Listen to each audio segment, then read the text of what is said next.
Hi guys, welcome back to my YouTube channel. ಎಲ್ಲರೂ ಹೇಗಿದ್ದೀರಾ? ಯೋಗ ಎಲ್ಲರೂ ಚೆನ್ನಾಗಿದ್ದೀರಾ ಅಂತ ನಾನು ಚೆನ್ನಾಗಿದ್ದೀನಿ. ಸೊ ಇವತ್ತಿನ ಬ್ಲಾಗ್ ಸ್ಟಾರ್ಟ್ ಮಾಡ್ತಾ ಇರೋದು. ಇವತ್ತು ಶುಕ್ರವಾರ, ಟೈಮ್ ಬಂದು ಇನ್ನೇನು 7 ಗಂಟೆ ಆಯ್ತಾ ಬಂತು. ಸೊ ಈ ಬನ್ನಿ ಮಕ್ಕಳಮ್ಮ ದೇವಸ್ಥಾನಕ್ಕೆ ಹೋಗ್ತಾ ಇದ್ದೀವಿ. ಸೊ 4:45 ಎದ್ದಿದ್ದು, ಇಷ್ಟೊತ್ತಾಯಿತು ಕೆಲಸ ಎಲ್ಲ ಮುಗಿಸಿ ಪೂಜೆ ಎಲ್ಲ ಮಾಡಿ ಇವಾಗ ಹೋಗ್ತಾ ಇದ್ದೀವಿ. ಸೊ ಬನ್ನಿ ಹೋಗೋಣ. ತುಂಬ ದಿನ ಆಯಿತು ವ್ಲಾಗ್ ಮಾಡಿ, ಯಾಕೋ ವ್ಲಾಗ್ ಮಾಡೋಕ್ಕೆ ಆಗ್ತಾಯಿಲ್ಲ. ಈ ಕಣ್ಣು ನಿಮ್ಗೆ ಕಾಣಿಸ್ಬೋದು, ಇಲ್ಲಿ ಊದ್ಕೊಬಿಟ್ಟೈತೆ. ಚಾರ್ಜರ್ ಹಾಕಿದ್ದೆ ಫೋನು, ಹಂಗೆ ಕೈ ತಗಲಿ ಬಿತ್ತು ಫೋನ್ ಟಪ್ಪಂತ. ನನ್ನ ಫೋನ್ ಫಸ್ಟೇ ಭಾರ ಐತೆ, ಇಲ್ಲಿ ಬಿತ್ತು ನೋಡಿ, ಇಷ್ಟಪ್ಪ ಊದ್ಕೊಬಿಟ್ಟಿತ್ತು. ಇವಾಗ ಪರವಾಗಿಲ್ಲ. ಸೊ ಇವಾಗ ಅಷ್ಟೇನು ಕಾಣಿಸಲ್ಲ ಅನಿಸುತ್ತೆ. ಓಕೆ, ಇವತ್ತಿನ ಬ್ಲಾಗ್ ಸ್ಟಾರ್ಟ್ ಮಾಡ್ತಾಯಿದ್ದೀನಿ. ಪೂರ್ತಿಯಾಗಿ ವಿಡಿಯೋ ನೋಡಿ. ವಿಡಿಯೋ ಇಷ್ಟ ಆದರೆ ಲೈಕ್ ಮಾಡಿ, ಶೇರ್ ಮಾಡಿ, ಕಮೆಂಟ್ ಮಾಡಿ, ಹಾಗೆ ನನ್ನ ಚಾನಲ್ನ ಸಬ್ಸ್ಕ್ರೈಬ್ ಮಾಡ್ಕೊಳ್ಳಿ. ಓಕೆ, ಬನ್ನಿ ಹೋಗೋಣ. ಟೈಮ್ ಆಯಿತು ಅಂದರೆ ಒಂದು 6:15 ಹೋಗಬೇಕು ಅಂತ ಅಂದ್ಕೊಂಡಿದ್ದು. ಇವಾಗ ಇನ್ನೇನು ಹೋಗೋಷ್ಟರಲ್ಲಿ 7:15 ಆಗ್ಬೋದು ಅನಿಸುತ್ತೆ. ಸೊ ಬನ್ನಿ ಹೋಗೋಣ. ನಮ್ಮ ಹಸ್ಬೆಂಡ್ ಆಲ್ರೆಡಿ ಕೆಳಗಡೆ ಹೋಗಿದ್ದಾರೆ. ನಾನು ಬರ್ತೀನಿ ರೆಡಿ ಅಂದ್ಬಿಟ್ಟು ಕಳಿಸ್ಬಿಟ್ಟೆ. ಸೊ ಬನ್ನಿ ಹೋಗೋಣ. ಯಾರ್ಯಾರು ಹೋಗ್ತಾ ಇರೋದು ಅಂದರೆ ನಾನು, ನಮ್ಮ ಹಸ್ಬೆಂಡು ಮತ್ತು ನಮ್ಮಮ್ಮ ಬರ್ತಿದ್ದಾರೆ. ಸೊ 3 ಜನ ಹೋಗ್ತಾಯಿದ್ದೀವಿ.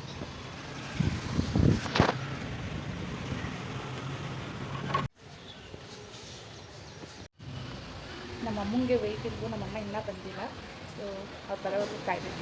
ಆವಾಗಲೇ ಫೋನ್ ಮಾಡಿದ್ದೀನಿ, ಇನ್ನೂ ಬಂದಿಲ್ಲ. ನಮ್ಮ ಹಸ್ಬೆಂಡ್ ನೋಡ್ತಾ ಇದ್ದಾರೆ, ಯಾವಾಗಂದರೆ ಅವಾಗ ಫೋನ್ ಆನ್ ಮಾಡ್ತಾಳಲ್ಲ ಅವಳು.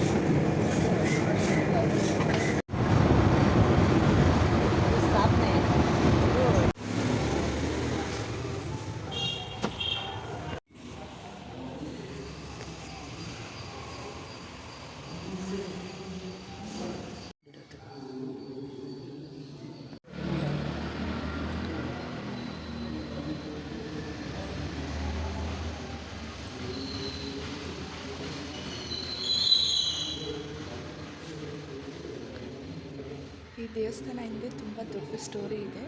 ಸೊ ಇವರು ನಮ್ಮ ಮುತ್ತಾತ ಆಗಬೇಕು, ಆಯಿತಾ ಅಲ್ವಾ ಅಮ್ಮ? ಮುತ್ತಾತನ? ಹಾಂ, ಇವರು ಮುತ್ತಾತ. ಆಮೇಲೆ ದೇವ್ರು ಬಂದು ಹೇಳಿದ್ದಂತೆ, ಇವರು ಸತ್ತ ಮೇಲೆ ಹೇಳಿದ್ದಂತೆ ಇವ್ರನ್ನ ಇಲ್ಲೇ ಸ್ಥಾಪನೆ ಮಾಡಿ ಅಂತ. ಸೊ ಇವರು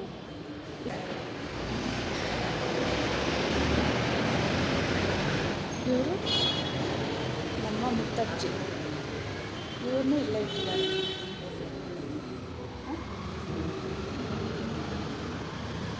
ಈ ದೇವಸ್ಥಾನಕ್ಕೆ ತುಂಬ ವರ್ಷಗಳಿಂದ ಬರಬೇಕು, ನೋಡಬೇಕು ಅಂದ್ಕೊಂಡು ಇವತ್ತು ಬಂದಿದ್ದೀವಿ. ನೋಡಿ ನಮ್ಮ ಮುತ್ತಾತ ಅವಾಗ ಹೇಗಿದ್ದಾರೆ ಅಂತ. ಈ ದೇವಸ್ಥಾನಕ್ಕೆ ಹೋಗೋಕ್ಕೆ ಇವತ್ತು ಟೈಮ್ ಕೂಡ ಬಂದೈತಿ. ಎಷ್ಟು ವರ್ಷದಿಂದ ಆ ದೇವಸ್ಥಾನ ಮುಂದೆನೇ ಓಡಾಡ್ತೀವಿ, ಆದರೂ ದೇವಸ್ಥಾನಕ್ಕೆ ಹೋಗೋಕ್ಕಾಗ್ತಾ ಇರಲಿಲ್ಲ. ಇವತ್ತು ಹೋಗಿದ್ದೀವಿ. ಹಾಂ, ಮುತ್ತಾತಂದು ದೇವಸ್ಥಾನ. ಇವಾಗ ಮನೆಗೆ ಹೋಗ್ತಾ ಇದ್ದೀವಿ. ಮನೆಗೆ ಹೋಗಿ ಸಿಗ್ತೀವಿ ಬನ್ನಿ. 2 ದೇವಸ್ಥಾನ ಆಯಿತು. ಈಗ ನಮ್ಮ ರಾಯರನ್ನ ನೋಡ್ಕೊಂಡು ಬರೋಣ ಅಂತ ನಮ್ಮ ರಾಯರನ್ನ ನೋಡ್ಕೊಂಡು ಬಂದು, ಸೊ ಇವತ್ತು ಒಂದೇ ದಿನದಲ್ಲಿ 3 ದೇವಸ್ಥಾನ ದರ್ಶನ ಮಾಡ್ಕೊಂಡು ಬಂದಿದ್ದೀವಿ. ಬಿಡು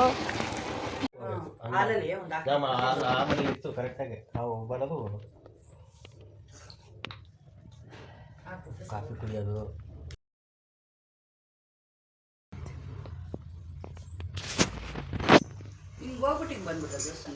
ಜನ ಇರಲಿಲ್ಲ. ನಮಸ್ಕಾರ ಅಷ್ಟೇ. ಇವಾಗ ಮನೆಗೆ ಬಂದೆ. ಸೊ ದೇವಸ್ಥಾನದ ಹತ್ರ ಈ ಥರ ಮೊಳಕೆ ಹುಳಿ ಕಾಳುಗಳು ಸಿಕ್ತು, ತೊಗೊಂಬಂದೆ. ಇದು ಎಷ್ಟು ಗೊತ್ತಾ? ಫ್ರೆಶ್ಶಾಗಿ ಚೆನ್ನಾಗಿತ್ತು. 20 ರೂಪಾಯಿ 1 ಪಾವ್ ಅಂತೆ. ಎಲ್ಲ ಕಾಳುಗಳು ಮಿಕ್ಸು ತೊಗೊಂಬಂದೆ. ಸಾಂಬಾರು ಮಾಡ್ತೀನಿ ಇವಾಗ. ಅದೇ ನಾಷ್ಟ ಏನು ಮಾಡಲ್ಲ, ಒಂದೇ ಸತಿ ಸಾಂಬಾರು. ಜ್ಯೂಸಲ್ಲಿ ಬೀಜ ನೆನೆಸಿಟ್ಟಿದ್ದೆ. ಆಯಿತು, ಜ್ಯೂಸಲ್ಲಿ ಬೀಜ ನೆನೆಸಿಟ್ಟಿದ್ದೆ. ಈಗ ಅದನ್ನು ಕೊಡೋಣ. ಇವಾಗ ಟೈಮ್ 9 ಗಂಟೆ ಏನೋ ಆಯಿತು. ಫಸ್ಟು ಈಗ ನಾನು ಇದನ್ನು ತೋರಿಸ್ತಾಯಿದ್ದೆ. ಇವಾಗ ಪೊಂಗಲ್ ಮಾಡಿಬಿಡ್ತೀನಿ, ಒಂದೇ ಒಂದು ಲೋಟ ಹಾಕ್ಬಿಟ್ಟು ಪೊಂಗಲ್ ಮಾಡಿಬಿಡ್ತೀನಿ. ಯಾಕಂದರೆ ಟೈಮ್ ಆಗುತ್ತೆ, ಅವ್ರು ನಾಷ್ಟ ಬಾಕ್ಸು ಕಟ್ಟಬೇಕು, ಸಾಂಬಾರು ಅನ್ನ ಮಾಡೋಕ್ಕೆ ಲೇಟ್ ಆಗುತ್ತೆ. ಸರಿ ಅಂದ್ಬಿಟ್ಟು ಇವಾಗ ಪೊಂಗಲ್ ಮಾಡಿಬಿಡೋಣ ಅಂತ ಚೇಂಜ್. ಟೈಮ್ ಆಗೋದ್ರೆ ಏನು ಮಾಡೋದು ಏನು ಬಿಡೋದು ಅಂತಲೇ ಗೊತ್ತಾಗಲ್ಲ.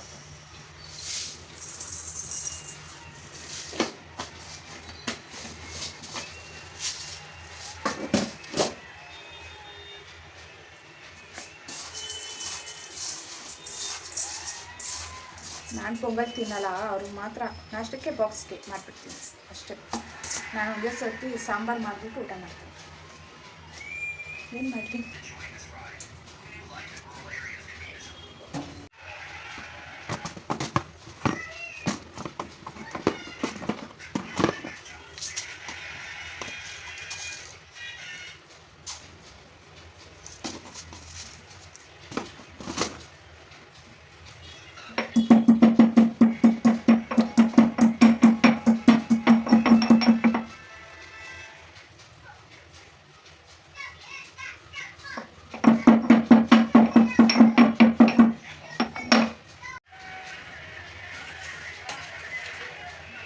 ಟೈಮ್ಗೆ ಏನೂ ಸಿಗಲ್ಲ. ಚಾಕು ಎಲ್ಲಿಟ್ಟಿದ್ದೀನಿ? ಚಾಕು ಎಲ್ಲಿಟ್ಟಿದ್ಯಾ? ಚಾಕು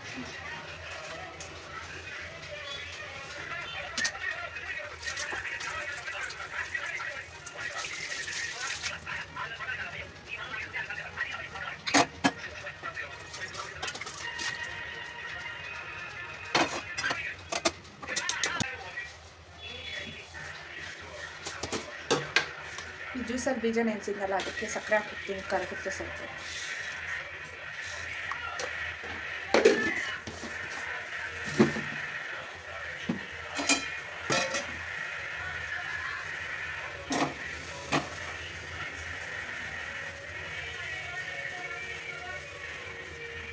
ಚಿನಿಮಾ ಬರ ಬಂಗಾರಿ. ಲಕ್ಕಿ ಬಾ ಅಂದೆ ತಾನೆ, ಕರಿತಾರಕ್ಕೆ ಕೇಳಿಸ್ತಾ ಇಲ್ವಾ? ಕರಿತಾರಕ್ಕೆ ಕೇಳಿಸ್ತಾ ಇಲ್ಲ ನನಗೆ. ನನ್ನ ಲಕ್ಕಿನ ವೀಡಿಯೋದಲ್ಲಿ ತೋರಿಸಿಲ್ಲ ಅಂದರೆ ಹೆಂಗೆ ಕತೆ? ಬಿಸಿಲು ಕುಗ್ತಾ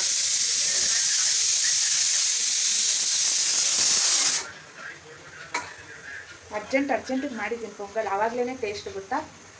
ಎಲ್ಲ ಹಾಕ್ಬಿಟ್ಟು ನೀಟಾಗಿ ಮಾಡಿದ್ರೆ ಟೇಸ್ಟ್ ಬರಲ್ಲ. ಅರ್ಜೆಂಟಿಗೆ ಮಾಡ್ತೀವಿ ನೋಡಿ, ಅದೇ ನಾಷ್ಟಗಳೇ ಟೇಸ್ಟಾಗಿ ಬರೋದು. ಸ್ವಲ್ಪ ಚೆನ್ನಾಗಿ ಸಾಫ್ಟಾಗಿ, ಅದಕ್ಕೆ ಜಾಸ್ತಿ ವಿಸಿಲ್ನ ಕೂಗಿಸ್ತೀನಿ ನಾನು.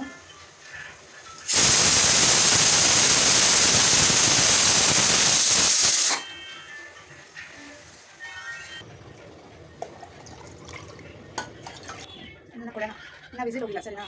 ಇನ್ನು ಅದು ವಿಸಿಲ್ ಹೋಗಿಲ್ಲ, ಅದಕ್ಕೆ ಅಷ್ಟಲ್ಲಿ ಇದನ್ನ ಕೊಡೋಣ. ತಗೋ ಸೀಟಾ, ಪೊಂಗಲ್ಲು ರೆಡಿ ಆಯಿತು.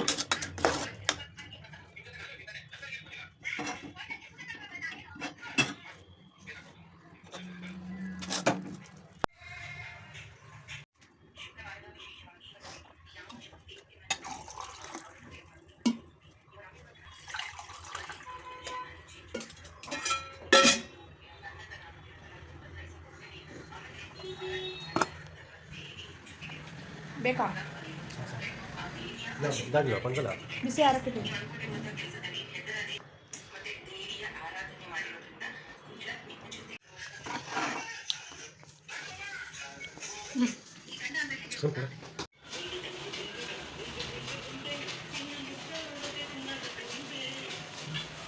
ನೋಡಿ, ಚೆನ್ನಾಗಿ ಬಂದಿದ್ದಲ್ಲ.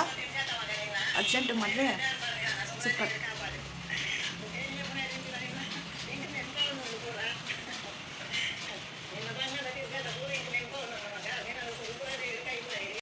ಸೊ ಅದು ನಮ್ಮ ಮುತ್ತಾತಂದು ದೇವಸ್ಥಾನ ಬಗ್ಗೆ ನಾನು ರಾಂಗ್ ಇನ್ಫಾರ್ಮೇಷನ್ ಕೊಟ್ಟಿದ್ದೀನಿ. ಏನು ಗೊತ್ತಾ, ನಾನು ಅಂದ್ಕೊಂಡೆ ಆ ದೇವಸ್ಥಾನದಲ್ಲಿ ಅವರು ಅರ್ಚಕರಾಗಿ ಕೆಲಸ ಮಾಡ್ತಾಯಿದ್ರು ಅಂತ ನಾನು ಅಂದ್ಕೊಂಡಿದ್ದೆ. ಆದರೆ ಅಲ್ಲ, ಆ ದೇವಸ್ಥಾನನೇ ಅವ್ರದ್ದಂತೆ. ಸೊ ಆ ದೇವಸ್ಥಾನನೇ ಅವ್ರದ್ದು. ಆ ದೇವಸ್ಥಾನದಲ್ಲಿ ಎಲ್ಲ ನಡ್ಸ್ಕೊಂಡು ಹೋಗ್ತಾಯಿದ್ದು ಅರ್ಚಕರು ಎಲ್ಲ ಅವರೇ ಆಗಿದ್ದರು. ಆ ದೇವಸ್ಥಾನ ಎಲ್ಲ ಫುಲ್ಲು ಅವರೇ ನೋಡ್ಕೊತಾ ಇದ್ರಂತೆ, ಆಯಿತಾ. ಆಮೇಲೆ ಅವರು ತೀರೋದ್ಮೇಲೆ ಆ ದೇವಸ್ಥಾನದಲ್ಲಿ ವರ್ಷಕ್ಕೆ ಒಂದು ಸತಿ ತುಂಬ ಗ್ರ್ಯಾಂಡಾಗಿ ಜಾತ್ರೆ ಮಾಡೋರು ಆ ದೇವಸ್ಥಾನದಲ್ಲಿ. ಆವಾಗ ಅವರಿದ್ದಾಗ ಚೆನ್ನಾಗಿ ಗ್ರ್ಯಾಂಡಾಗಿ ಪೂಜೆ ಮಾಡೋರಂತೆ, ವರ್ಷಕ್ಕೆ ಒಂದು ಸತಿ ಫುಲ್ ಗ್ರ್ಯಾಂಡಾಗಿ. ಇವಾಗ ಅವರು ತೀರೋದ್ಮೇಲೆ ಪೂಜೆ ಗ್ರ್ಯಾಂಡಾಗಿ ಮಾಡಲ್ಲ. ಸೊ ಅವ್ರು ತೀರೋದಾಗಿಂದ ಪೂಜೆ ಅಂದರೆ ಜಾತ್ರೆ ಎಲ್ಲ ಮಾಡಲ್ವಂತೆ. ಇವಾಗ ದೇವಸ್ಥಾನ ಮಟ್ಟಿಗೆ ಮಾಮೂಲಿ ಮಾಡ್ತಾರೆ ಅಂತೆ, ಇನ್ನು ಗ್ರ್ಯಾಂಡಾಗೆಲ್ಲ ಮಾಡಲ್ಲ ಅಂತ ಹೇಳಿದ್ರು. ಅಷ್ಟೇ, ಆ ದೇವಸ್ಥಾನನೇ ಅವ್ರದ್ದು. ಸೊ ನಾನು ಅವರು ಅಲ್ಲಿ ಅರ್ಚಕರಾಗಿ ಕೆಲಸ ಮಾಡ್ತಾಯಿದ್ರು ಅಂತ ನಾನು ಅಂದ್ಕೊಂಡೆ. ಸೊ ಇಲ್ಲ. ಆಮೇಲೆ ಇನ್ನೊಂದು ಕೈನೋವು. ಆಮೇಲೆ ಏನು ಗೊತ್ತಾ, ಅವರು ದೇವ್ರ ಸೇವೆ ಮಾಡ್ತಾಯಿದ್ರಲ್ಲ, ಅವರು ತೀರೋದ್ಮೇಲೆ ದೇವರು ಅವ್ರ ಕನ್ಸಿಗೆ ಬಂದು, ಅವ್ರ ಮಗನ ಕನ್ಸಿಗೆ ಬಂದು ಹೇಳಿತ್ತಂತೆ. ಆಮೇಲೆ ಅವ್ರನ್ನ ಅಲ್ಲೇ ಸ್ಟ್ಯಾಚು ಥರ ಮಾಡಿ ಅವ್ರನ್ನ ಅಲ್ಲೇ ಇಟ್ಟಿರೋದು. ಫಸ್ಟು ದೇವ್ರ ಪಕ್ಕ ಇಟ್ಟಿದ್ರು ಗೊತ್ತಾ, ದೇವ್ರ ಪಕ್ಕನೇ ಇಟ್ಟಿದ್ರು. ಇವಾಗ ತೆಗೆದು ಮಾಮೂಲಿ ದೇವಸ್ಥಾನದಲ್ಲೇ ಇಟ್ಟವ್ರೆ. ಫಸ್ಟು ದೇವಸ್ಥಾನ ಪಕ್ಕದಲ್ಲಿ ಇಕ್ಕಿದ್ರು ಅದನ್ನು, ಆಯಿತಾ. ಇವಾಗ ದೇವಸ್ಥಾನದಲ್ಲಿ ಇಟ್ಟವ್ರೆ, ಪಕ್ಕದಲ್ಲಿ ಇಕ್ಕಿಲ್ಲ, ಇವಾಗ ಎತ್ಬಿಟ್ಟವ್ರೆ. ಆಮೇಲೆ ನಮ್ಮ ಅಜ್ಜಿ ಅವರು ವೈಫನ್ನ, ಅವ್ರು ತೀರೋದ್ಮೇಲೆ ಅವ್ರ ವೈಫು ಮಾಮೂಲಿ ಎಲ್ಲ ನೋಡ್ಕೊತಾಯಿದ್ರು. ಆಮೇಲೆ ಸರಿ ಅಂದ್ಬಿಟ್ಟು ಅವ್ರನ್ನ ಎಲ್ಲೇ ಇಟ್ಟವ್ರಲ್ಲ, ಸೇಮ್ ಅದೇ ಥರನೇ ಅವ್ರನ್ನೂ ಸ್ಟ್ಯಾಚು ಥರ ಮಾಡಿ ಅವ್ರನ್ನೂ ಅಲ್ಲೇ ಇಟ್ಟವ್ರೆ. ಗಂಡ ಹೆಂಡತಿ ಇಬ್ಬರೂ ಅಲ್ಲೇ ದೇವಸ್ಥಾನದಲ್ಲೇ ಸ್ಟ್ಯಾಚು ಮಾಡಿ ಇಟ್ಟವ್ರೆ, ಅದೊಂದು. ಸೊ ಇವಾಗ ಆ ಥರ ಎಲ್ಲ ಜಾತ್ರೆ ಮಾಡಲ್ಲ, ಯಾಕಂದರೆ ಅವರು ತೀರೋದ್ಮೇಲೆ ಆಸ್ತಿ ಎಲ್ಲ ಭಾಗ ಆಗಿ ಗಂಡು ಮಕ್ಕಳೆಲ್ಲ ಸಪ್ರೇಟಾಗಿ ಯಾರೋ ಅಷ್ಟಾಗಿ ಮುಂದೆ ಬಂದು ಪೂಜೆ ಅದನ್ನೆಲ್ಲ ಮಾಡಲ್ವಂತೆ. ಅಂದರೆ ಜಾತ್ರೆ ಎಲ್ಲ ಮುಂದೆ ನಿಂತು ಮಾಡಲ್ಲ ಅಂತ ಗೊತ್ತಾಯಿತು ಅಷ್ಟೇ. ಇವಾಗ ಒಬ್ರನ್ನ ಅರ್ಚಕರನ್ನ ಇಟ್ಟುಬಿಟ್ಟು ಮಾಮೂಲಿ ಪೂಜೆ ಮಾಡಿಕೊಂಡು ಡೈಲಿ ದೇವಸ್ಥಾನ ಎಲ್ಲ ಓಪನ್ ಮಾಡಿ ಪೂಜೆ ಮಾಡ್ಕೊಂಡು ಹೋಗ್ತಾವ್ರೆ ಅಷ್ಟೇ. ಅದೊಂದು ಇನ್ಫಾರ್ಮೇಷನ್ ಗೊತ್ತಾಯಿತು ಇವತ್ತು ಅಲ್ಲೋಗಿದ್ದಕ್ಕೆ. ಸೊ ಅಷ್ಟೇ, ದೇವಸ್ಥಾನದ ಬಗ್ಗೆ ಗೊತ್ತಿರೋದು ಅಷ್ಟೇ. ಗೊತ್ತಿಲ್ದಿರ ಏನೇನೋ ಹೇಳೋಕ್ಕಾಗಲ್ಲ. ಸೊ ಗೊತ್ತಿಲ್ದಿರ ಏನೇನೋ ಹೇಳೋ ಬದಲು ನಮ್ಗೆ ಏನು ಗೊತ್ತು, ನಾನು ಅಲ್ಲಿ ಏನು ತಿಳ್ಕೊಂಡೆ ಆ ದೇವಸ್ಥಾನದ ಬಗ್ಗೆ ಅದನ್ನು ಮಾತ್ರ ಹೇಳ್ತಾಯಿದ್ದೀನಿ ಅಷ್ಟೇ. ಗೊತ್ತಿಲ್ದಿರ ಜಾಸ್ತಿ ಬಿಲ್ಡಪ್ ತೊಗೊಂಡು ಹೇಳೋಕ್ಕಾಗಲ್ಲ ನಿಮ್ಮ ಮುಂದೆ. ಸೊ ನಿಜ ಏನೈತೆ ದೇವಸ್ಥಾನದ ಬಗ್ಗೆ ಅದನ್ನು ಹೇಳಿದ್ದೀನಿ ಅಷ್ಟೇ. ಇದಾಗಿತ್ತು ಇವತ್ತಿನ ಶುಕ್ರವಾರದ ವ್ಲಾಗ್. ಈ ವ್ಲಾಗ್ ಇಷ್ಟ ಆಗಿದ್ರೆ ಲೈಕ್ ಮಾಡಿ, ಶೇರ್ ಮಾಡಿ, ಕಮೆಂಟ್ ಮಾಡಿ, ಹಾಗೆ ನನ್ನ ಚಾನಲ್ನ ಸಬ್ಸ್ಕ್ರೈಬ್ ಮಾಡ್ಕೊಂಡು ಸಪೋರ್ಟ್ ಮಾಡಿ. ನೆಕ್ಸ್ಟ್ ವ್ಲಾಗಲ್ಲಿ ಮತ್ತೆ ಸಿಗ್ತೀನಿ. ಅಲ್ಲಿವರೆಗೂ ಟೇಕ್ ಕೇರ್, ಬಾಯ್.